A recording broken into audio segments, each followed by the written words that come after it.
on the iceberg. So it's not the only way you use the models with case analysis, but it's our suggestion, is how we put them together. It's just to give a structure and a story to this, to the toolbox. So you can use the models whenever you see fit, or whenever you think they fit to the problem you are analyzing.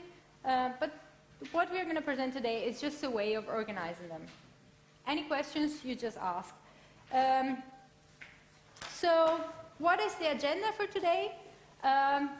In the toolbox, we're going to go through 3 main issues that are related to the why, the what, and the how that we presented with the iceberg. We're going to talk about why do we organize. We're going to talk about developing a business model and about implementing a business model. And we will do this between now and 10:30. Then we have 2 students coming for a recruitment pitch. They're working on a project with eye tracking glasses and very cool stuff. So they will come and they will just talk for a couple of minutes to present to the project and invite you to join. Then we have a break, and then at 11, so we have quite a long break today. At 11, we start again with the briefing on the multiple choice test examination, where Christina will go through the format of the multiple choice, and you will have the possibility to ask questions specifically about that. Yes. Do we have any question about the agenda? Then we can start.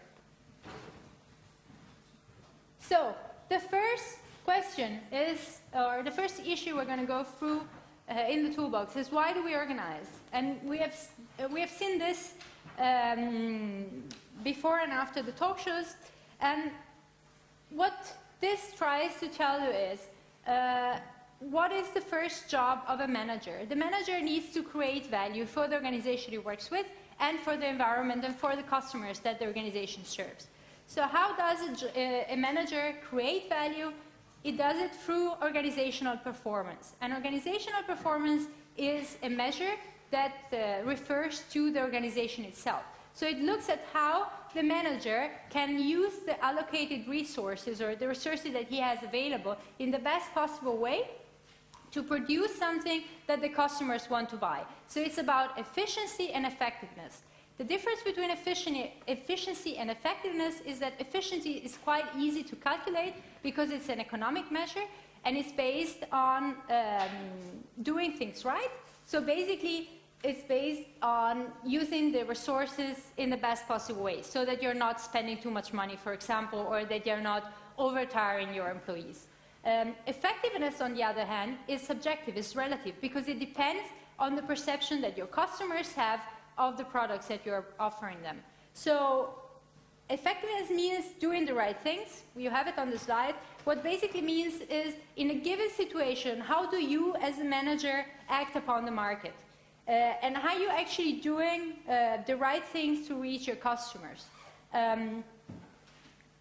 So effectiveness is about how we reach our goals as managers. So the goal of the manager to create value is to be on the right-hand corner of this matrix. So to have high effectiveness and high efficiency at the same time. Any questions about this? No. Good. So how do you gain organizational performance? Managers use 4 functions to do it. And they are planning, organizing, leading, and controlling. And these 4 functions are basically about how you deal with the resources you have and with the people you have. So when we talk about planning, we talk about what do we want to achieve as an organization, what do I want to achieve as a manager, and how are we going to achieve it? So what is our plan of action to reach our goals? Then we have organizing, which is basically about managing our human resources, managing our employees. How do we want to manage them? And also we look at the power and at the structure and the authority. So who should guide whom in our organization? Who should be the leader of who and for which task? So we decide how do we collect people in groups and which jobs are they going to do and who's going to be the leader of that group. Then we have the leading, which is about how do we make sure that our people do their job at the best of their possibility. So here we have a lot also about motivation, about empowerment, and about rewards. And finally, you have controlling. And in controlling, what you do is you check if the people that are working for you are actually doing what they're supposed to. Are they performing well? Are they performing how you want them to? So it's important that in the planning and in the organizing part of your job as a manager, you decide what is it that you expect from your people, what are your expectations, and also you understand what are their expectations with regard to you as a manager. And in the controlling phase, you see, is there a match between our expectation and the expectations of our employees? And finally, you have the last loop, the one that goes from controlling to planning, where you have the adjustments. So you see, okay, did we do well? What can we do to improve? And then you start the cycle again. So these 4 actions are connected and they are a continuum. So once you finish, you start again. And you, in one job as a manager, you probably have different of these going on at the same time with different people, with different tasks, with different projects. Another thing that is important for managers to remember when they want to create value is that organizations do not perform in a vacuum. It's not just you and you are a monopolist and you can do whatever you like. It happened like this for some companies some years ago. Right now, monopoly is not really accepted unless it's regulated by the state. So you are performing in an environment, you have competitor. So together with organizational performance, we have another measure that looks at how managers create value. And it's a measure that is connected to the external environment, and that is competitive advantage. So how do we reach competitive advantage? We reach it by gaining by working on 4 building blocks that are efficiency, speed, flexibility, and innovation, responsiveness to customer, and quality. Now, what is interesting about this is that this is also connected to organizational performance. You see the efficiency, and then in the organizational performance, you have the effectiveness. Why is effectiveness not here? It's not here because it's relative, and it is here, although it's not called like that, because quality and responsiveness to customers are 2 of the things that compose effectiveness. It's not only that, but they put together, they are part of effectiveness. Specifically, when we look at responsiveness to customers, we look at are we having a good understanding and a good reaction to the changes in the needs and expectations of our customers. Whereas when we look at the quality, we look at are we having a good fit with their quality expectations. So we have an examples in the continuous walk case, and we discussed it also last time during the wrap-up. In the continuous walk, you had the case where they were producing very low quality, cheap Chinese food. And the question was, why should we increase the quality if our customers don't really want it? Because in this case, their competitive advantage was that they were selling cheap Chinese food. Now, if you increase the quality, you also need to increase the price because your cost will be higher. If you want to retain the same margin, then you need to increase the price. But if the customers don't want to have high quality, they just want to buy cheap food, then why should you do it? So in that sense, the continuous walk case is about reaching competitive advantage by keeping the customers happy as they are. So the quality and responsiveness to customers, they are part of effectiveness with regard to what we're doing in the market. Are there any questions about this? No? Okay. So when we are managing and we are creating value and we're looking to achieve organizational performance and competitive advantage, we do it by organizing our organization across 3 levels. We have a strategic level that is composed by the CEO and the top managers of an organization.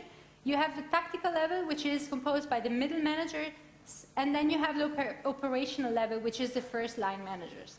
Now, usually, when people look at redesigning an organization or changing something or trying to create a new strategy or a new plan of action, what happens is you always go at the top of the pyramid and you focus on the strategic and or the tactical level. The problem is you often forget to look at the operational side, and the operational level is really, really important because that's where things happen in practice.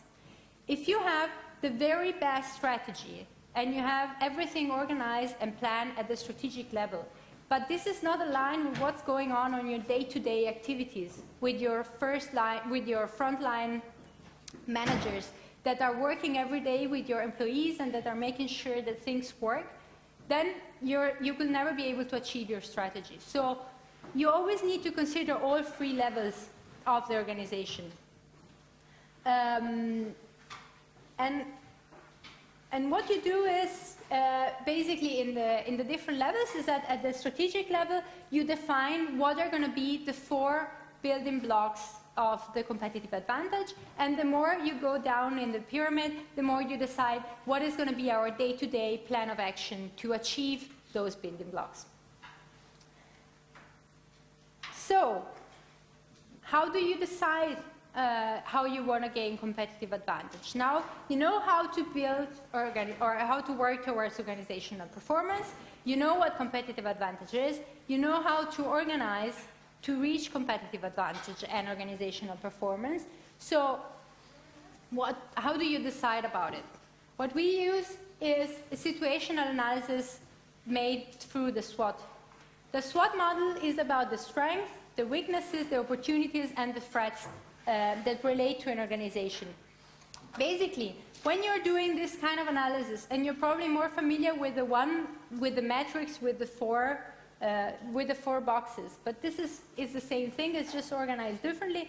What you're doing with this is you're assessing the internal and the external conditions of your organization. So basically, on the right-hand side, you're asking yourself, are we doing good internally? What are our strengths and weaknesses within the boundaries of our organizations? And then on the left-hand side, you look on the external environment and you see which external factors should we consider and what happens if they change. So you're looking into the opportunities and the threats that the external environment poses on your organization. The next step of this is to create a SWOT profile where you basically ask this same question at the 3 levels of the organization. So you ask those 3 questions for the 3 levels, and then you have a map on what you should do or what you could do. And when you're looking at opportunities and threats, you also look at everything that is around it. So not only the competitors, but also your customers, your suppliers, your partners, the regulations of the countries you're in. So you consider all the different stakeholders that you're dealing with. So now we went through the why, and we looked at what is how to organize basically the job of managers. Are there any questions about this? I know I talk very fast, but please feel free to interrupt me if there's anything. You can also ask questions at the end, but up to you. So the next step is, how do we develop a business model? When you want to work towards organizational performance and competitive advantage, the business model gives you a tool to organize the way your organization works with regards to the external environment. Basically, what the business model does is connecting your organization to the external environment and to everything that is around you, your customers, your key external forces, so the market, the industry, and so on, your partners, your resources, etc. So we've seen the business model canvas, and we've seen how it is divided into 2 main parts. The on-stage part, which is the one that looks on the outside and connects you to your customers and to the market, and the off-stage part, which is the one that relates to your organization and how you're organized internally. So we have 9 building blocks, and at the center of it, we have the value proposition. The value proposition is about what we as an organization are offering to our customers. Through the value proposition, we create a relationship with our customers, and we use some channels to go and reach them in the market. So this is basically the on-stage part. The value proposition also connects to the off-stage because it looks at how do we organize our key activities, key partners, key resources. And at the bottom we have the costs and the revenues. And The next part of the presentation will look into the different parts of the canvas and how they're connected together. So what I wanted to show you, and now you won't be able to hear it, and that's a pity, but I can still show you in the back and tell you something about it. Oh, you can hear it on my computer. I guess the sound is really bad. Do you know this spot? I think this is 10 years old now, so it's the original Nespresso spot. Balance, unique, mysterious, and intense body, delicate and smooth. With strong character. Right. Rich. Very rich. I would say that American. Deep and sensual. Yeah. And a delicious aftertaste. You're talking about Nespresso, right? Yeah. What else? Nespresso. What else? So, besides the fact that I really wanted to show you George, why did I show you this video? You had this example in the book. So, can someone tell me how this spot, because I think the new spots are much more catchy and funny, but this one actually shows you a lot of the business model of Nespresso. So can some of you tell me why is this relevant and how do we connect it to the business model canvas? Yes, just a second. Let's see if I can throw this without breaking it again, like last week. I think it's a kind of channel you approach to the customer. You are advertising your product in a good way and using a well-known celebrity. This is what I understand actually. Yeah. Yeah. So maybe. Thanks. Do we have anybody else? Okay. You have the case in your book. So you can actually also read about it and read about the different aspects of it. The reason why I showed you thank you, and I'll include your answer in what I'm going to say now. The reason why I showed you this is that it shows different elements of the canvas. We have the value proposition, which is a high-end espresso that you can actually drink at home. You don't see it because you see them in the shop. But what they show you is that they're drinking a really, really good coffee that is giving them an excellent experience. So their value proposition is this amazing coffee that you can do yourself. It's super easy. It goes super fast to make it. And you feel like you're drinking it in the best cafe in the world. The customers they are approaching are high-end customers that are willing to pay and that want to feel exclusive. And you see it by the setting of the spot. You see it by the way the two women are dressed. You see by how George is dressed and what they're talking about. The adjectives that they're using to describe the experience they're having in that moment, they point towards a very specific customer segment. They're not talking to those people that go to discount and buy instant coffee, because that's not what they look for when they buy the instant coffee. And Nestlé, who is the company behind Nespresso, is actually already targeting that market. So what they're doing with Nespresso is they're targeting a different segment that they weren't happy with before. One thing that you don't see, but that's very important, is that Nespresso targets both households and offices.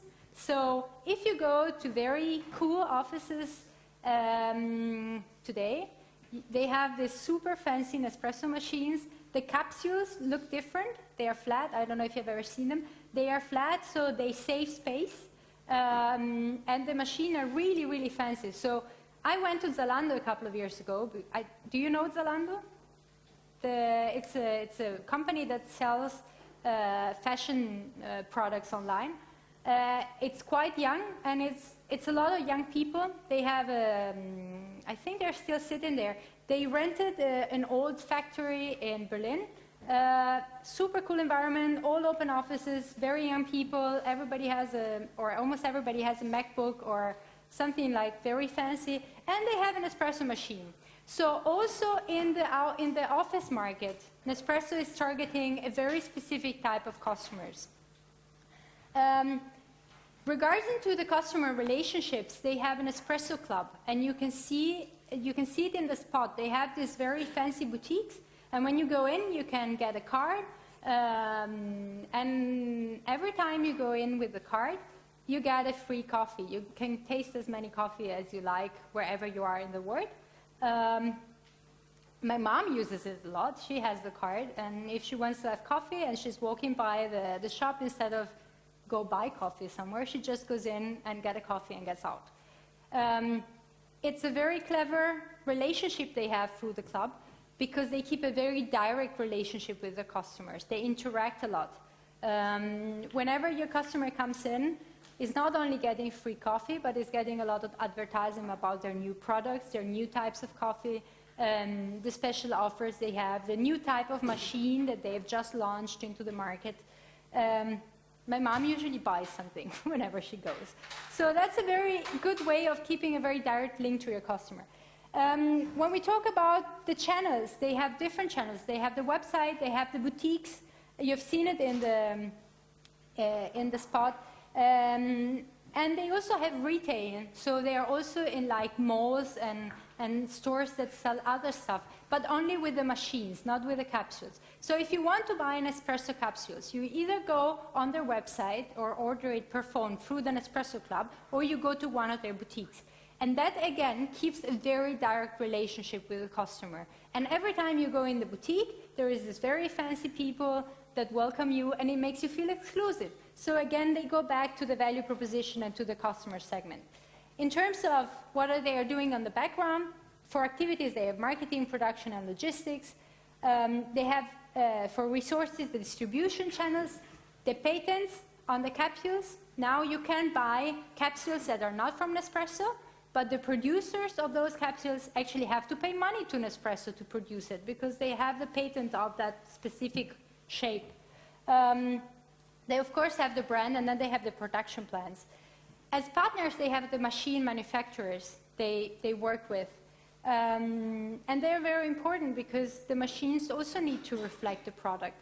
And one thing that is interesting about the business model is that it's a sort of freemium business model. Now we're jumping forward to the pattern, because the machines are kind of cheap compared to what a coffee machine like that would cost, but they keep a very high price on the capsules.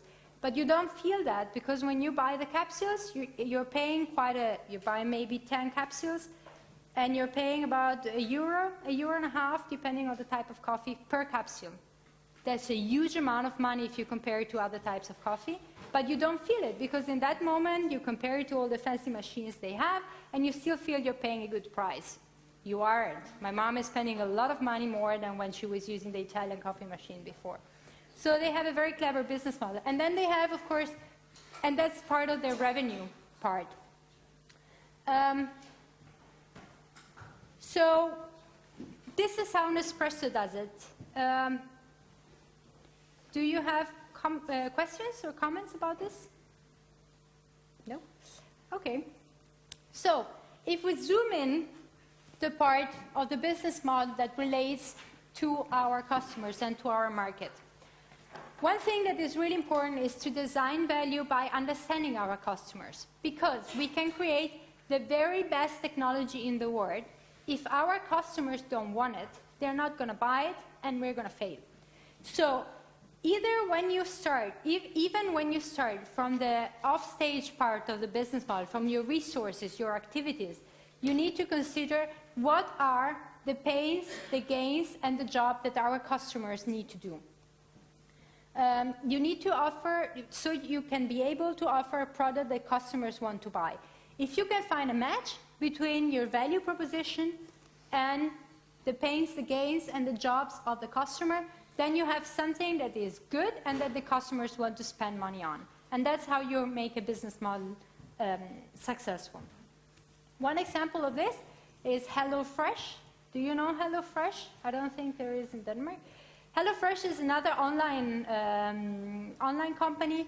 What they do is they bring home packages of fresh fruits and vegetables, and they sometimes give you a recipe, or I don't know if they still do it, recipe or a suggestion on how to cook them.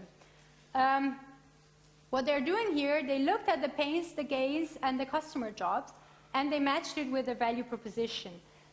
The target that they're looking at, the customer segment that they want to reach, is people that have quite some money, because these packages they send you are quite expensive, that want to have good quality, fresh, organic or non-organic vegetables and fruit, but they don't have time to go and buy it. Basically, one of the targets they're looking at is people who work in startups. HelloFresh, one of the cities where it succeeded the fastest in Germany were Berlin and Munich, which are cities where you have a lot of young people, consultants working in startups that work very long hours. They still want to have good food, and they don't have time to go and buy it. So they order it. So what they did was they created a product that solves that gives the gain to the customer that they have good quality products without the pain of having to go to the supermarket to buy them or to the market to buy them, and solves the customer job of having food when they come home in the evening. Questions? No. So, once you have designed your value proposition matching to your customer needs and expectation, or pains, gains, and customer jobs, you need to assess the profitability potential of resources. And now I'm going to make an example that I'm not very familiar with, so bear with me. These are, where is it? These are valves that are created through hydrostatic shaping through an orbital welding machine. And I'm counting on you knowing what that is. Apparently, it's a laser that, from that disc on the right-hand side, creates the valve on the left-hand side. That valve has no sharp edges. You know why this is really good? It's one single part. It's one single part. And something else? There are no sharp edges. Why are no sharp edges very good in a valve? Engineers? Because they make cracks. Yes? What else? What can you use them for? You can use them for food. If you don't have sharp edges, they're very easy to clean. So if you have milk or other food products going through it, they're very easy to clean, and they keep things very sterile or very hygienic. So this is how it looks at the end when it's all put together. So this company, the company that does this, is a company in Denmark, and their key resource is this orbital welding machine. Another key resource they have is that they can operate the machine, because it's not just about owning it, but it's also about making it work. It's very difficult to use it to create those valves. So the fact that they have the knowledge on how to use it is extremely valuable to them. How does this work in their business model? It works because they are set in Denmark. Denmark has a lot of milk production and milk products. So for them, this research is key because it allows them to connect to the customer segment, which is basically the food industry in Denmark. So what they did was they had a resource, a very good technology and very good knowledge on how to use it, and they translated into a value proposition that would link them to the customers. So every time you have an organization and you want to work on your business model, one thing that you can also consider is what are our key activities or what are our key resources?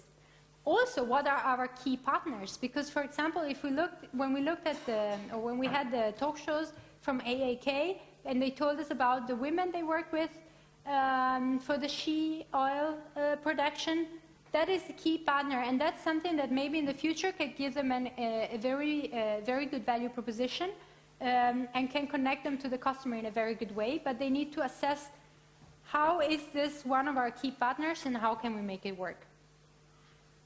Questions? No. So, when we look into the bottom part of our business model canvas, we have the cost and we have the revenues. This means how do we make money? What is the flow of money in and out of our organization? What you have in the book, what Osterwalder and his colleagues tell us about, is that you have a certain, you have 5 business model patterns. It means you can combine different elements of the business model in a way that you have a very similar revenue box at the bottom of your business model canvas. For instance, you have this unbundling business model pattern. That means that you have something where you are connecting a relationship with the customer or customer relationship management, you are connecting product innovation, and you are connecting an infrastructure. And that is very difficult to manage because you're working on different value propositions at the same time. So if you break it out and you create, for example, different divisions within your organization, or you create different organizations, you have a spin-off, it's much easier to tackle because then you have different value propositions for different customers. An example of this is telecommunication companies. Telecommunication companies rely on the infrastructure, right? So without the infrastructure, you cannot buy telecom. But they also sell, so in that sense, when you have a telecommunication company that only sells the infrastructure, as they did 30 years ago, that was a very unbundled business model. They had one value proposition and they had one customer segment, which was everybody who needed to use a phone, for example. Then the smartphones came along, and another value proposition came up, the content part. If you think about TLC in Denmark, you're familiar with TLC products? When you buy a subscription for TLC, you also get access to Netflix and HBO Nordic and whatever else. So they're also selling you content. So what they're doing is they're bundling. They're selling you the infrastructure, and they're selling you, or they're working on their customer relationship management. They're selling you a content. So they're working on 2 different value propositions at the same time. For example, I don't really care about having Netflix on my phone. So for me, TLC is not a company I go to. If they unbundled their product in that sense and had the possibility to buy only the subscription or only the infrastructure and then the one with the content as well, then they could reach different types of targets, and then they could combine it. Questions about unbundling? No. Okay, so what are the other business model patterns? We have the long tail. An example that's also in your book is Amazon. What Amazon does is it sells few things that sell really a lot, and they make a lot of money with that. But they also sell, or then they make some money with that. They don't have very high margins. But then they have a lot of things that are very, very specific that sell to very specific people. And on that, they have higher margins. So that's how they make money. They have a broad spectrum of products. Some sell a lot, some sell less, and they're more specific. And they have more variety of the more specific ones so that they can reach a higher amount of customers. Then you have the multi-sided platforms. In the multi-sided platform, what you do is you take 2 groups of customers that cannot exist without each other, and you connect them together and you make money out of it. When Apple created the iTunes store, or let's go one step back. When Apple launched the iPod, what they were doing is they were launching an incredible innovation, not only in terms of the technology, but the biggest innovation for the world, in a way, was iTunes, because it completely changed the way customers approach the market. With iTunes and with the Apple Store today, what Apple is doing is connecting the developers, is connecting the artists with the customers. The artists need Apple because otherwise they can't reach the customer as good, and the customer use Apple to buy the music instead of going and buying the physical CDs. Why the business model is successful is because Apple is making money on both. And he's taken advantage of the fact that the music industry is very slow and it's not really adapting to the changes. But that's how the multi-sided platform pattern works. Then we have the freemium business models, where basically you offer one part of the product for free or a very limited price so that people buy more of the rest. For example, you have it in apps, you have it in software. The Prezi, the presentation tool I use for the iceberg, that's very similar. It offers you the possibility to do the presentation free, but then they're public, everybody can see them. If you want to have additional features, such as the one to make it private, you need to pay, and that's how they make money. And finally, you have the open business models, where basically you have inputs from the outside into your company. For example, you're buying in patents or you're licensing technologies to make your value proposition better, or you're selling them. A lot of companies produce a lot of patents, and they have them sit them in the shelves because they believe they're great technologies, but they can't do anything with them because it doesn't fit with their customer segment. An example of this was Xerox. Do you know Xerox? They do printing devices.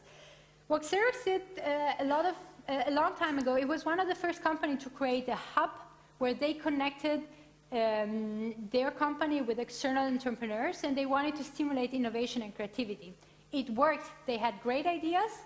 Problem was they didn't know what to do with them. So they had a period where this hub and Xerox in general was doing really bad because they had all these technologies and were trying to use them, and they didn't know how to because it didn't fit with their customer segments. So the customers didn't want to buy their products. So what they did was they decided at a certain point to spin it off, and they let the people behind Adobe go. And they also, I don't remember the name of the technology, but what creates your intranet in organization or in the university, it was developed by Xerox, and they used it to connect the printers so that you could print wireless, but at that point the customers were not interested. So what they did was they spinned off, they just let the company go. They got some money back from the company because they kept, I think, some shares. And by doing that, they actually made money out of the company that they let go, and that was not part of Xerox anymore. And this is how you do open innovation business models, or open business models. Any questions about the patterns? No. I'm doing really well today if you don't have any questions. Yay. So, as we said before, your organization does not work in a vacuum, and so does your business model.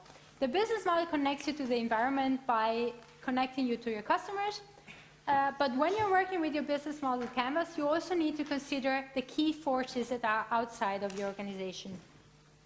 And we have 4 forces that are very important. First of all, you have the market. And the way you deal with the market is you do a market analysis and you look at where is the market heading, what are the most important customer segments. Customer segments are groups of customers that have similar preferences, similar needs. So they have similar pains, gains, and customer jobs. So you can group them together and you can deal with them as if it was one single person, basically. Then you have, you can look at how well are the market needs being served in the market. Is there a hole in the market? Is there something we can address? A product that we can create? Usually if there is a hole, there is a reason for it, so you also need to look for the reason behind it. Then you have to look at the switching cost. How expensive it is for my customers to change from my company to another. And it's not just about financial or economic switching costs. It's also about your intangible. It's also about intangible things. For example, I've been using a Mac for many years now. I bought it because I was really bad at computers, and I couldn't figure out how to use a Windows. Sorry. What happens is now I need to use a Windows because of work.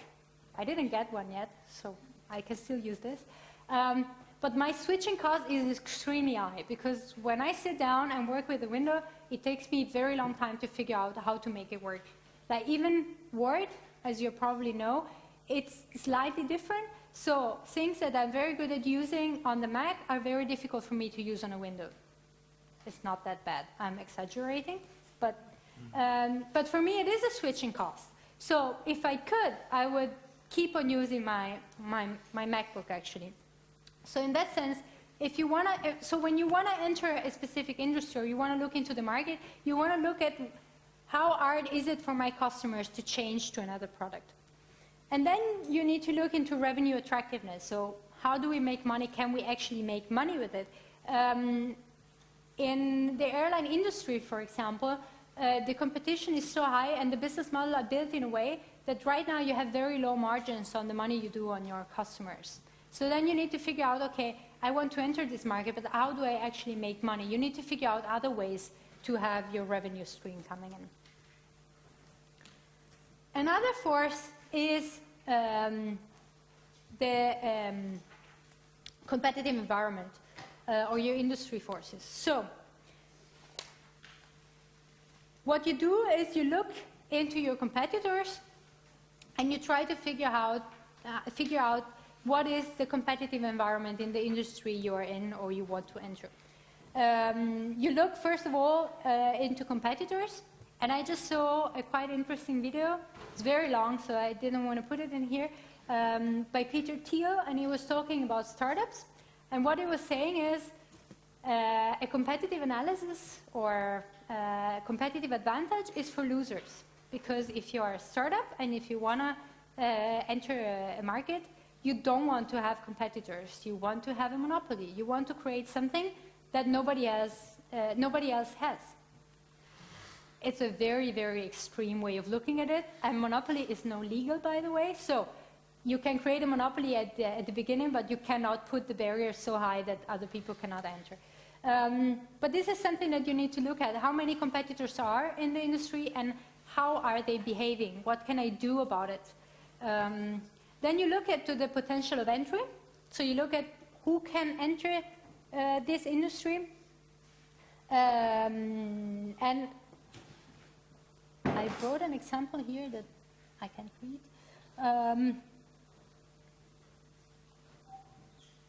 Okay, so you know what new entrants are, right? Why do you have this? Yeah, okay, yes, I remember. So the example that I tried to write down on my notes was the difference. If you look at the bank industry or at the bank environment, right? It's very difficult to enter because you have a lot of different things that you need to take into consideration, including the way the state in which the bank is set forth. So you have a lot of external forces and you have very high barriers. On the contrary, if you look at the market for apps, like the applications that you can put on your phone, the barriers to entry are really, really low. If you're able to program, you can enter the market and you can put your app on the market, on the Apple Store, on the Android Store, whatever. It doesn't mean that it's very easy to get money out of it, but it's very easy to enter that specific market. Then you look into the substitute products and services. An example of this is the low-cost airplanes or flight carriers, which are a substitute product to trains, for example. In Italy, it is extremely expensive to fly from Milan to Sicily, for example, or to Puglia. It's very difficult to get there. Not to fly, sorry, to take the train. It costs a lot of money compared to the quality of travel you get. It takes you forever. There are not a lot of trains in Sicily. So if you have to go all the way, if you have to go from the north of Italy all the way down to the south, it's very difficult to take the train.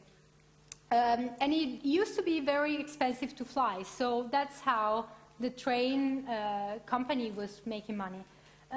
Since the low-cost carriers have entered the market, all the students, for example, that are studying in Milan, they can take low-cost flights and they can go back home with a much cheaper price, or with a cheaper price the one they have to pay for the train, and they get a complete different travel experience.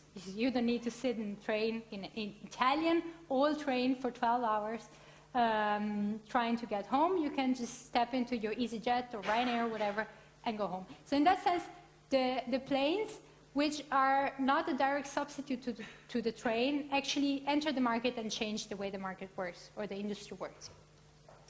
Then you need to look into your suppliers and the other value chain actors. How much power do they have? How much can they influence the way you make money? Apple, for example, has at least 2 different suppliers for each part they put into their phone. And why do they do this? Do you have any idea? Yes? So if there's an earthquake, for instance, at the one supplier, they can get supply from the other one. Yes? Yes? So the one supplier won't higher the price because then they just go back to the other one. Exactly. So the first answer we had about the earthquake was the nice one. Like, if something happens and they can't deliver, we have someone else as a backup. It's also a backup if you have 2 competitors, but of course, or when you have 2 suppliers. But of course, when you have only one supplier, they can play with you and they can completely change the prices. I watched a documentary about Chibo, which is like a company that used to only produce coffee in Germany, and now they do a lot of other stuff. And at the beginning, the founder, the way he actually got successful or started making money was actually exactly this. He got different suppliers, and then he went to his first supplier and he said, hey, why are you charging me 30 cents for each bag of coffee? I have another supplier who charges me 10. And by doing that, he could get lower prices on the supplies that he got from different parts of the world. I mean, he was producing coffee, so of course for him it was good to have different suppliers anyway, because then he had different types of coffee. But he was taking advantage of the fact that he was having more than one supplier in the same industry. Finally, you look into your stakeholders. So you look into the power that people that have an interest in your organization can exercise on you. I have an example here that is completely TEMO unrelated, but my family has owned an ice cream shop in Hamburg for a very long time. They closed it 10 years ago. And they had to close it because they were located in an area of Hamburg where people wouldn't pay 2 cents more per scoop of ice cream. So if let's say they charge €1 per scoop, which they didn't, it was much cheaper, but if they increase the price €1.10, then suddenly people wouldn't go to the store anymore. And of course, you have a lot of costs that come up and so on. So my uncle decided that he was sick of the customers deciding how he could run his business, and he decided to close it. That's not really the way you do it, but it's just to give you an idea of how powerful your customers also can be. If you look into Nestle, for example, I don't know if you probably know about it, but very often it comes up that a group of customers decides to boycott Nestle because they're doing a lot of bad things for the world. So there is, it comes up every few years. It comes out a movement that say, don't buy Nestle products because they're bad. And I guess at some point I actually managed to get the sales down. And sometimes companies actually react to these boycotts and change the way they do things. So, when we decide how to work with our industry, so we have done our competitive analysis, what do we do about it? Basically, this matrix tells you how you can differentiate from your competitors based on how differentiate your product is or how low your cost is. So, do you want to sell a cheap product that is the same as everybody else, or do you want to sell a very different product that is very expensive? Can you achieve both? Great. Do your business, have a good business model, you're going to make a lot of money. It's very difficult to be on the high right corner of this. No, sorry, on the high left corner of this, where you have high differentiation and low cost for your customers. But low cost, yeah. Yes, you got what I mean, I hope. But this is how you work. Basically, you do your competitive analysis and then you see, okay, how is the market going? you look at your customers, what do our customers want, and what do they want to pay for our products, and then you decide where you want to place yourself in terms of strategy. So by doing this, you can align your value proposition and your business model or your revenue stream with regards to the external environment, to the market. Any questions about this? No. Okay, so the third force is the key trends in the market, meaning what is going to happen in the future. And when you're working with this force, what you have to do is basically you need to try to see into the future. What is going to happen and how is that going to influence my organization? And when you look into the key trends, you consider the technology, you consider regulations, you consider society and culture, so what can happen that can influence my customers' behavior, and then you consider socio-economic forces. So you look at, are there going to be a lot of children in this country in the future, or is there going to be a lot of old people? Fourth force is macroeconomics. There are certain elements, such as the level of employment, inflations, interest rates, and so on, that also have an impact on the market, on the environment where your organization is working. So what you look at is you look into the global market. So are we living into a boom phase? For example, after the Second World War, there was a phase where the economy is booming, people were just spending money, buying washing machines, dishwasher, televisions, and so on. Or are we in a bust phase? Are we in the moment where people don't have so much money? We just had one of these phases. Do we need to take that? How do we take that into consideration? Then you look into capital markets.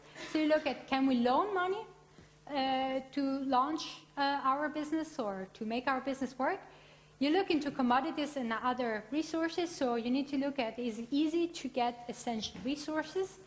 And you look into the economic infrastructure.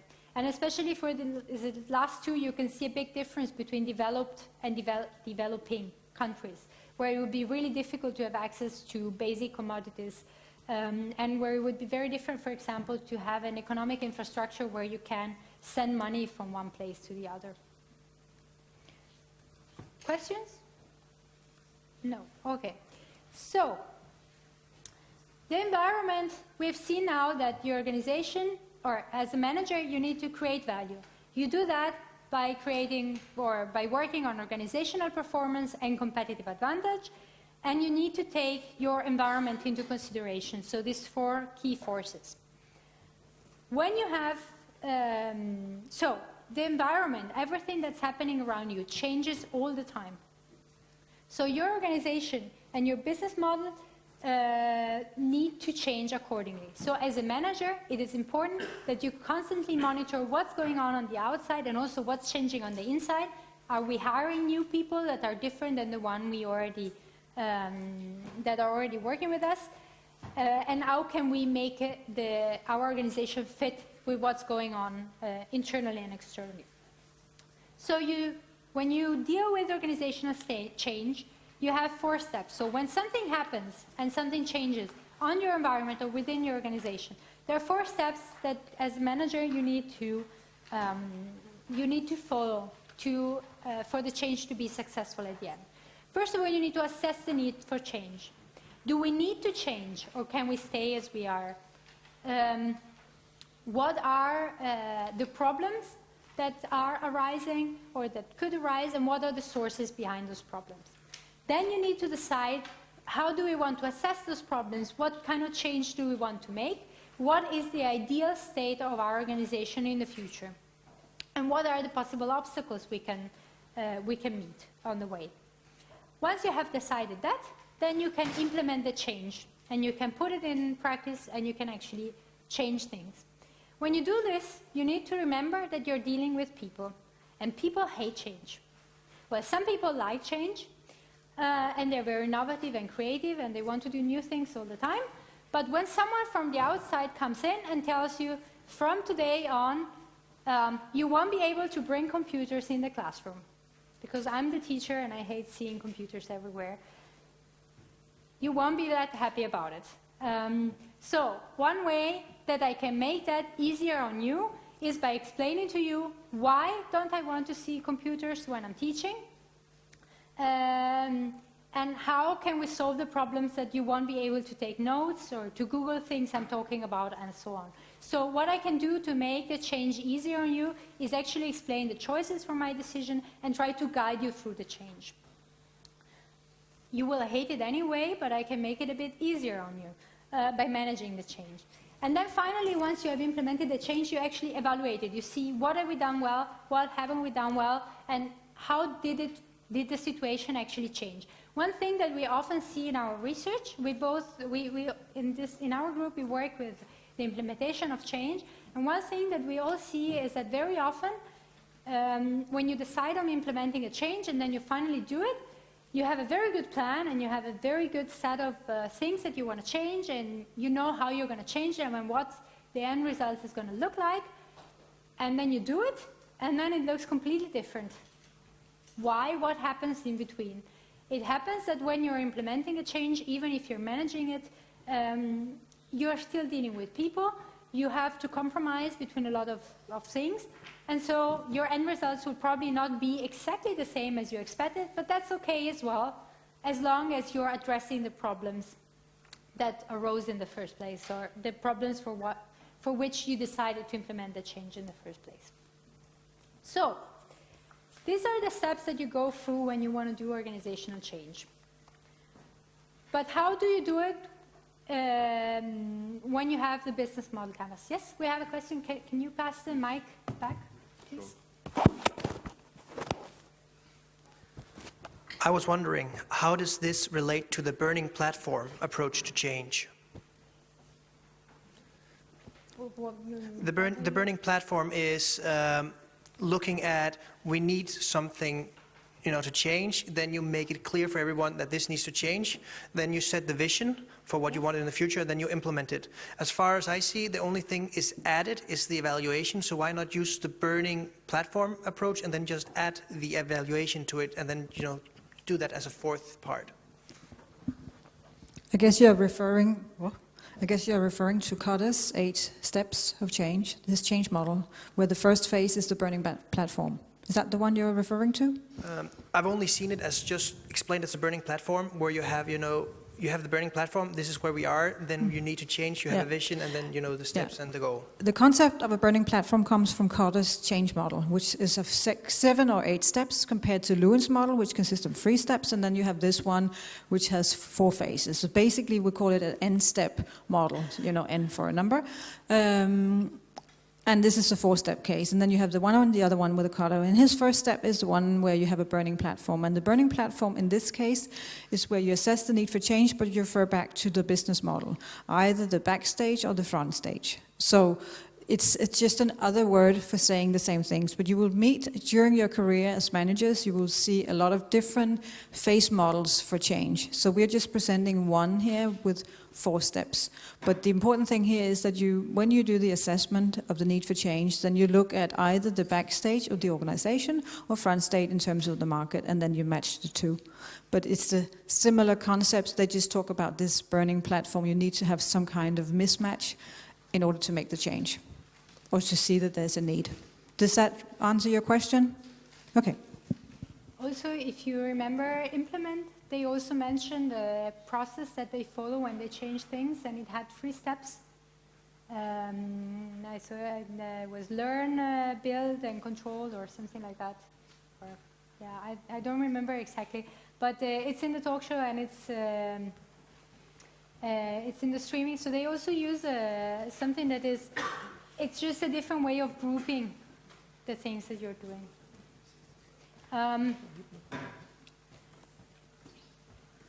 Yes? So, is the mic working again? Yeah, okay, good. So, these are the steps in organizational change. How do you relate this to the business model canvas? So, if we look at the first step, assess the need for change. Why? The first question you need to ask is why develop or change a business model in the first place? There are 4 different objectives that can drive a change in the business model.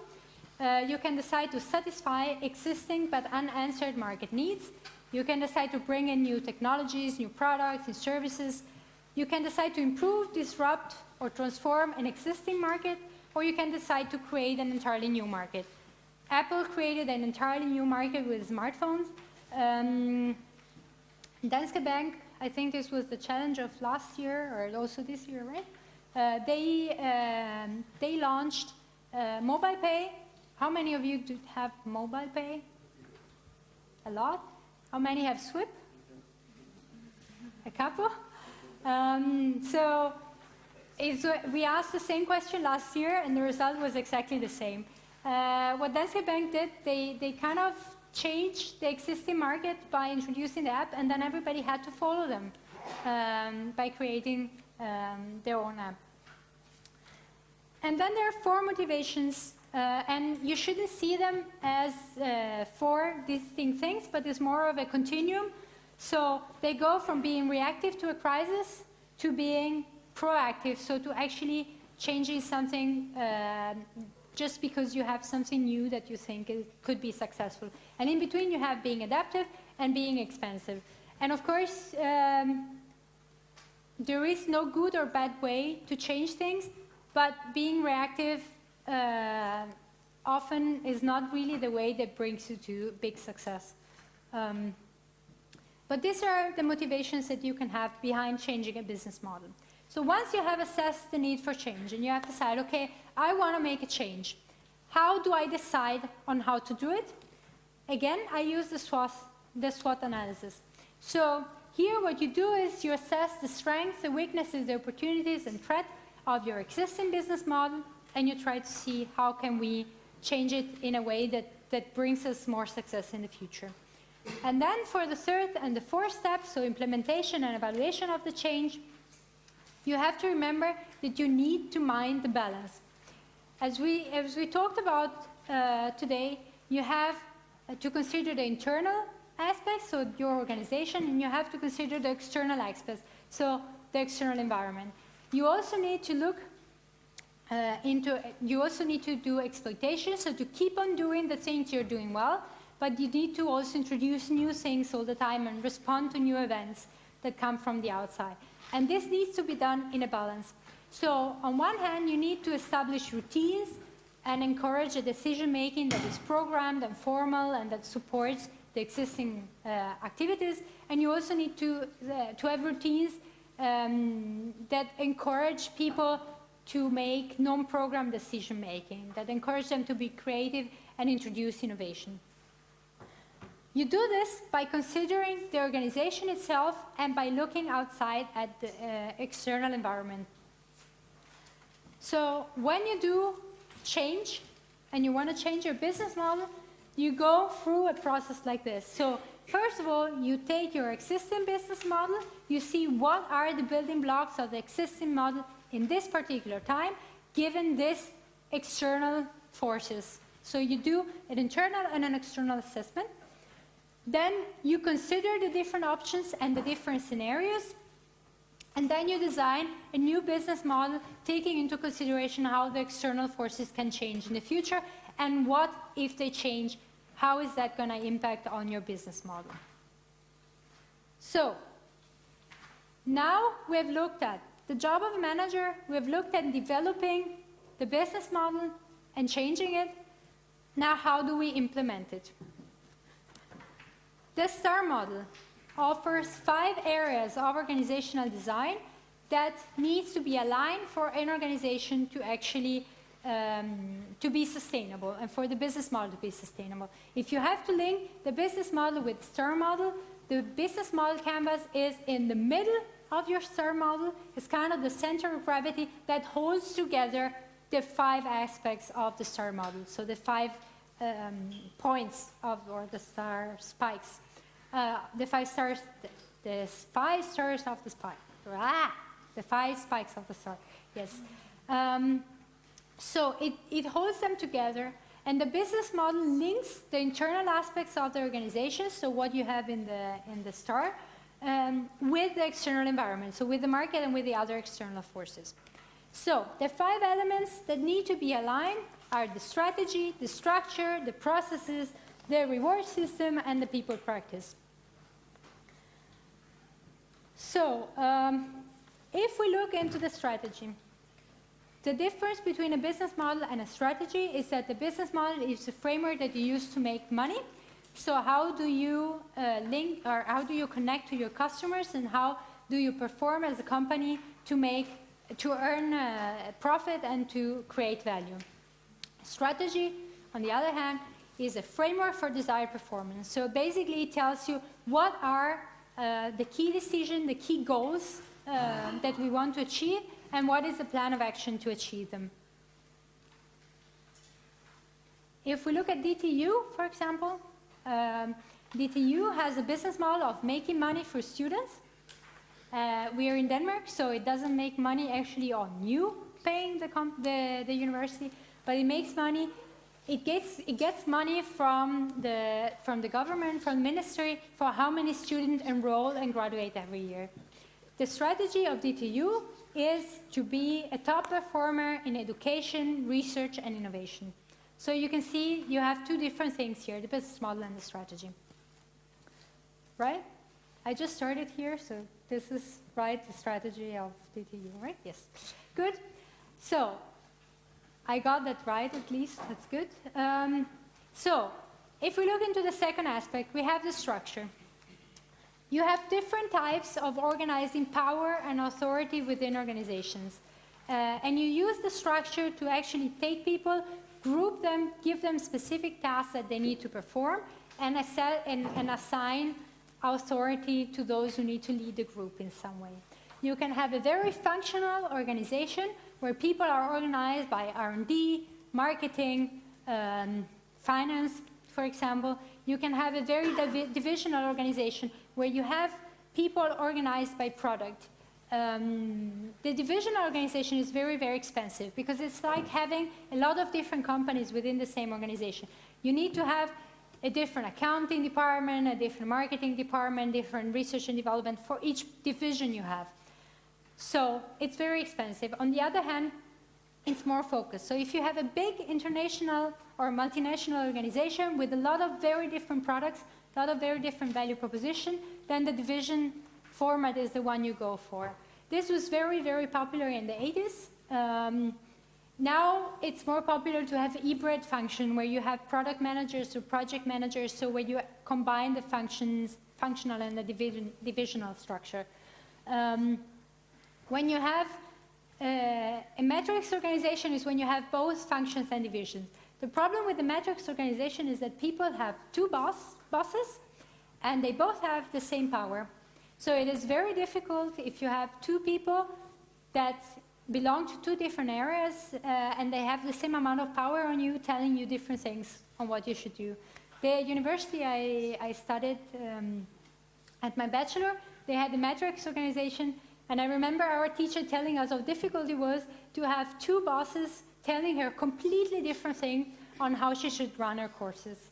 She was like, yeah, but I can't really say no to one, but I can't say no to the other. And you also can't tell them, but the other one said this or said that, because then you create a lot of conflicts within the organization.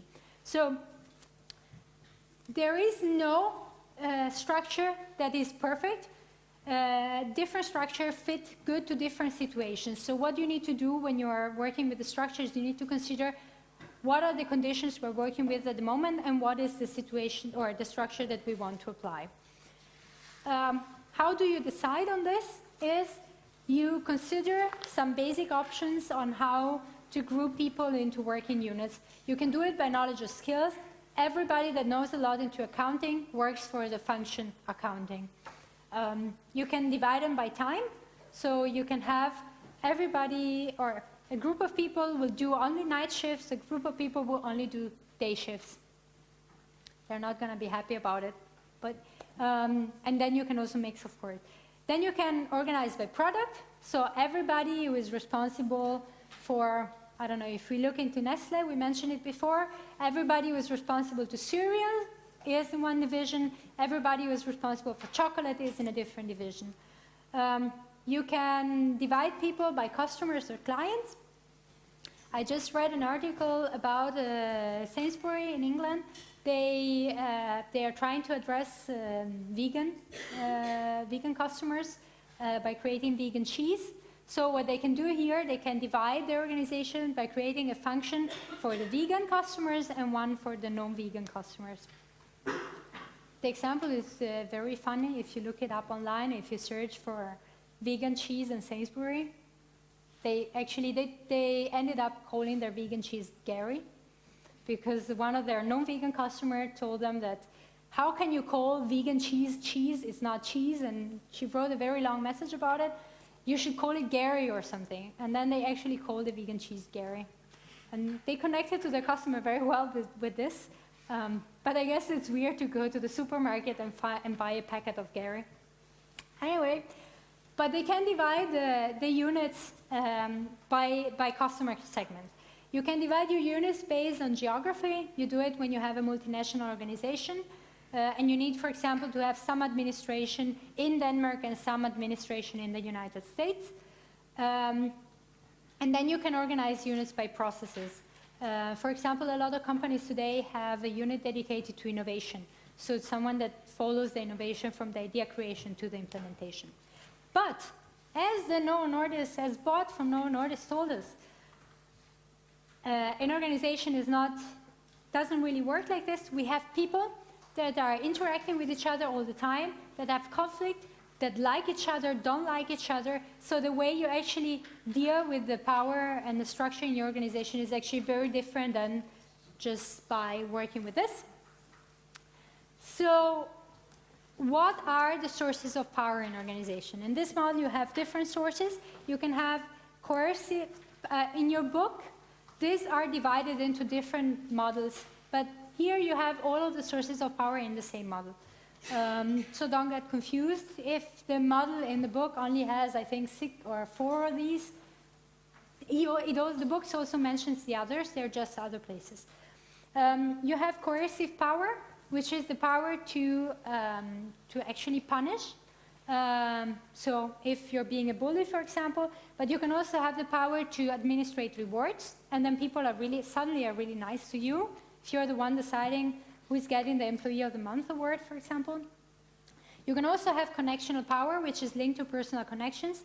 In American universities, there are very often these gurus or these very famous professors that are very hard to get in touch with because they're very busy. So the person who actually has the connection has a lot of power because they're also the professor who can get money into the university. So if you are the connection between the big guru and the rest of the department, you actually have a lot of power, of connectional power. And you can also have, for example, reference power. If you are the guru, then you have a lot of power just because you are the guru. And if you wake up one morning and, I don't know, you had a little bit too much to drink and can't think straight, and you present a great idea, and people think it's not really great, and why is he thinking that? It might be that you still have the power to implement it just because you are the guru and people have respect for you and they don't want to tell you that that's not really that great of an idea.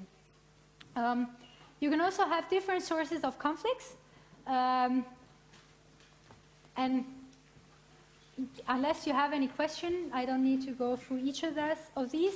And you can have different types of conflicts. You can have conflicts between groups of people or among groups of people. So groups of people. In university, we have a lot of research groups. So you can have conflicts between the research groups, so between the researchers that form it, or among the research groups. Depending on where you have the conflict, then it's a different person you go to, or it's a different person that needs to deal with the conflict, of course. Then you can have conflicts across organizations, or you can have conflicts across individuals. So this is important because it depends on where is the conflict located. If you are a leader of a team, for example, and you have a conflict between your team and a different team, you are not the person who has the power to do something about that conflict. So you need to go to your manager or to the person who is in charge of both teams to actually do something about it. Another element of the STAR model is processes. We said that managers group people depending on tasks or assign tasks to people and they form groups. This model actually tells you which different phases does the team formation process go through. And you go from deciding who wants to do what to who does what in practice.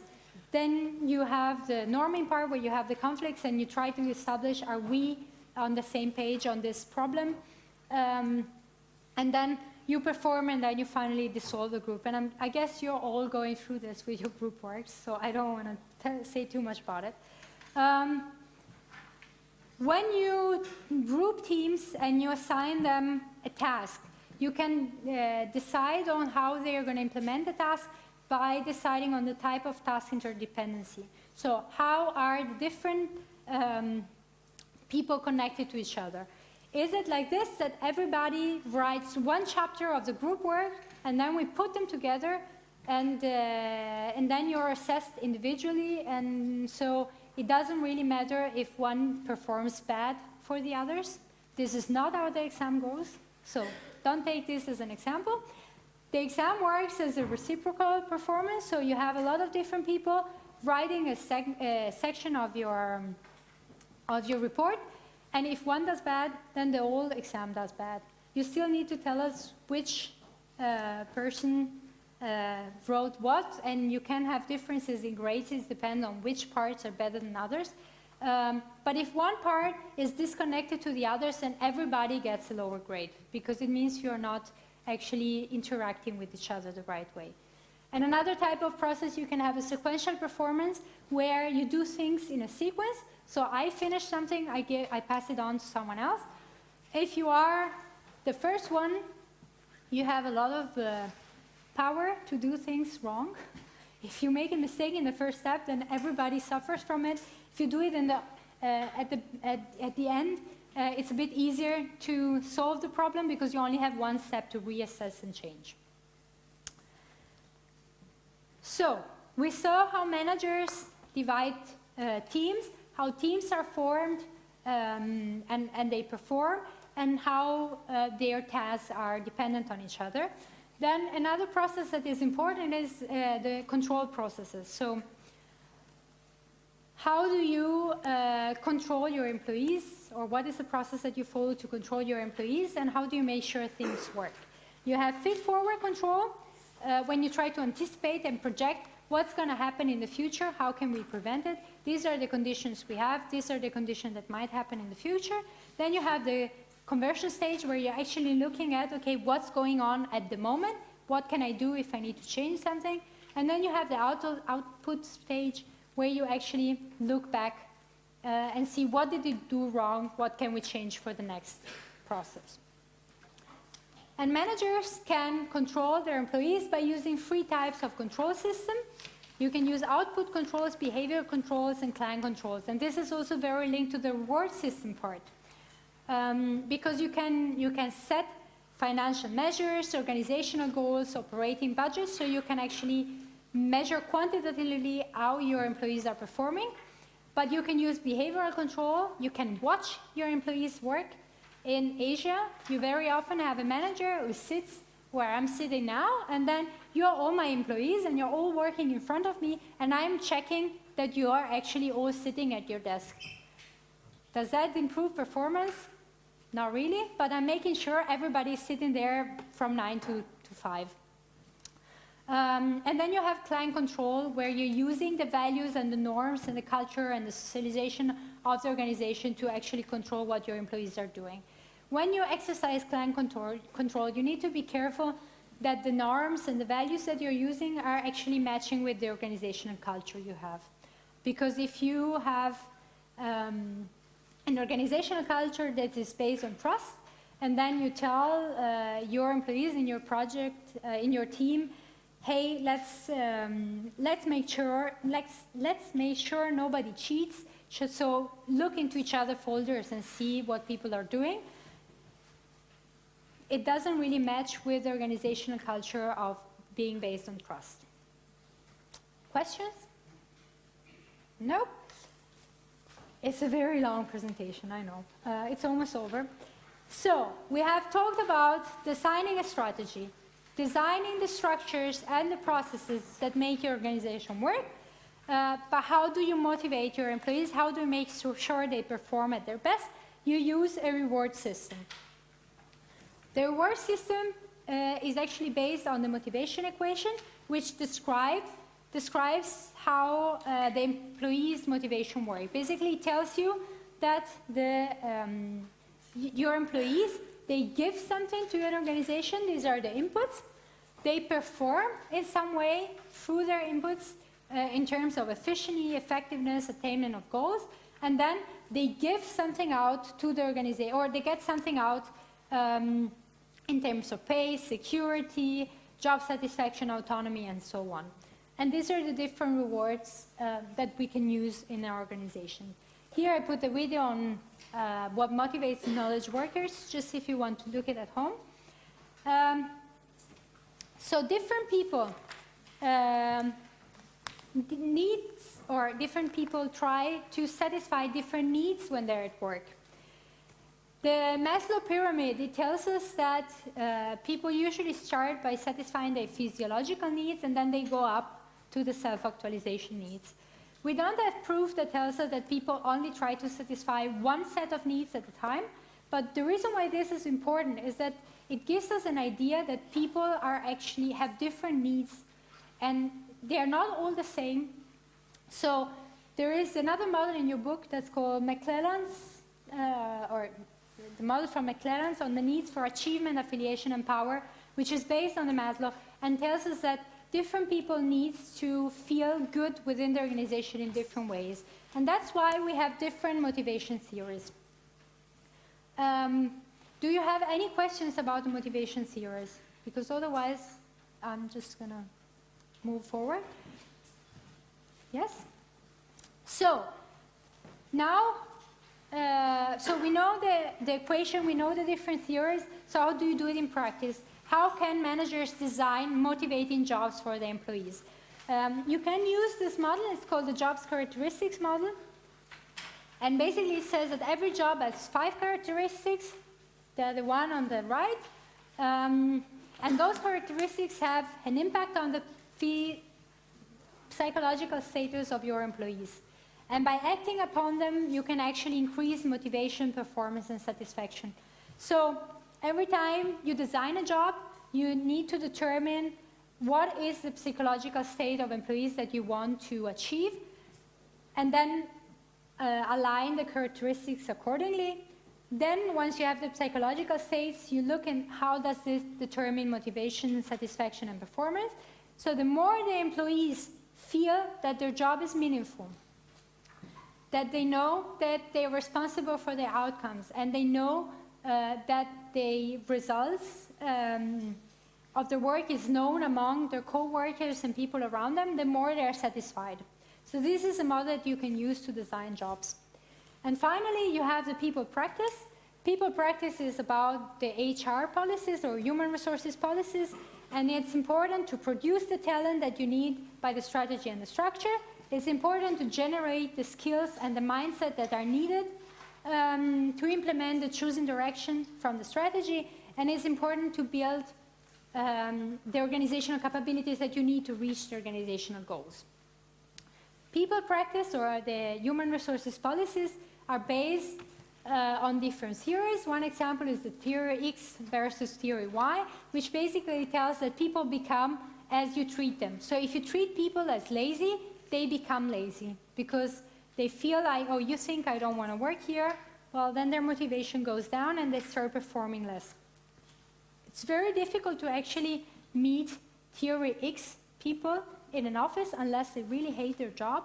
Usually people are Y people. They want to do their job well, but it's the job of a manager of making sure that they feel like they are contributing to a good organization and they can do what they believe is best for the organizational performance. Finally, when you work with your human resources policies, you need to look into the cultural differences. This is important because different cultures have different traits, And the offset model describes these traits, and it doesn't mean that every country is on one end or on the other end of this, but you can have different combinations. For instance, I just want to make an example that touches me a lot. I am Italian, so I come from a place or from a culture where you have quite a big power distance, for instance, between teachers and students. When I don't know if it has changed in the meanwhile, but when I used to study, we needed to, when we had to send an email to our teachers, especially if you were the old professors, we needed to write, "Dear excellent, optimus, fantastic, whatever professor." It was very weird form. You needed to use at least 2 different adjectives to refer to them, and you needed to use, we still have the formal way, like in German and in other languages. So you needed to be extremely formal when you wrote emails and when you spoke to your professor. Then I came to Denmark, and I saw students going, "Oh, hi Julia, how are you doing?" And as a student, I came here as a student, it was really difficult to adapt to that. Going to the teacher and say, "Hi Christine, how are you doing? How is your coffee today?" It was horrible. It really took a lot of work to learn it. It's the same when you have a company. When you mix different cultures, you need to take into consideration that people are different. So when you, for example, have a Danish company and you hire a lot of people from Asia, you need to consider the fact that there is a big power distance between managers and employees in their culture. So they need to learn, and you need to learn, how to make the differences fit. And here you have some numbers between Denmark, Sweden, and Germany that tells you pretty much the same thing. In Germany, here it says masculinity. That's actually the nurturing or achievement versus nurturing. In Germany, everything is very focused on achievement, whereas the Danish and the Swedish culture are very focused on nurturing. So even in 2 countries that are so close, such as Germany and Denmark, you can have huge differences, and you need to take them into consideration when you manage your employees. So, very final. When you look at organizational culture, so you have your STAR model, and the outcome of the STAR, one of the outcomes of the STAR model is organizational culture. When you have organizational culture, you have 3 different levels. Those of you who might have studied philosophy in school, or I don't know, there was an example of, or there was a part, or a very important part of philosophy, is the example of the cave from Plato, and this is based on that. The fact that you have artifacts, you have things that you can see.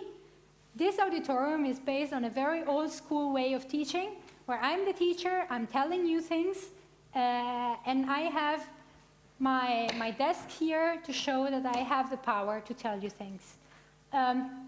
And it actually works, because none of you has asked any questions, and it's really difficult to get you to communicate.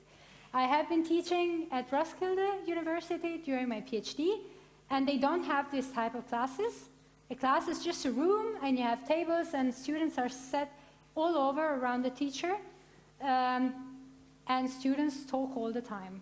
So 1.5 hours, the 1.5 hours I just spoke now, in a different setting, I can assure you, half of it, you are the ones who do the talking.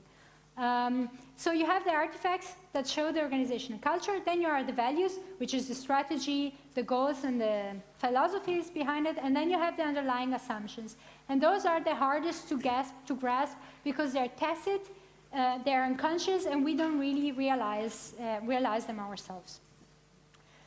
So, now I spoke for 1.5 hours. Doesn't seem like you have any questions, but if you do, we can take them after the break. We have, so what we did so far is we went through the toolbox. We looked at why do we organize, how do we develop a business model, and how do we implement it in practice. If you have any questions, please write them down, and you can ask us later. We have an hour afterwards, so there is time if you have any doubts about the curriculum or the models. Now we have our recruitment team. Can you please come forward? I think we have a manual mic. And then we have a break until 11. And then after they have presented, you have the break, and then at 11, please come back, and we have the briefing on the multiple choice. So I guess that's very important for you. Hi everyone, my name is Lykke, and I'm a design innovation student doing my master's. Yeah, I'm Matilda. I study management engineering. And we're doing our thesis together. It's about visual communication of critical information. And for this, we're doing an experiment. And for this experiment, we need participants. This is why we're here, because we have some sign-up sheets for you. So you have the opportunity to participate in our experiment. It's going to take place during October, and it's going to take half an hour per man. We'll hand out the sign-up sheets in both auditoriums. Matilda will go next door, and I'll start here. They'll go from the front of the room to the back, and I'll collect them at the back. We prefer it if you read and understand Danish, but it's not a requirement. And you can contact us via our emails if you have any questions. And if you missed the sign-up sheet, you can always sign up online. You can see our contacts on the slide on your computers. Great. The slide is in your slide deck, and it works. So if you click on the names, it opens up the emails and so on. I checked. It should work. Yeah, I hope so. Yeah. By the way, we're using eye tracking for the experiment. This might be a little more exciting for you.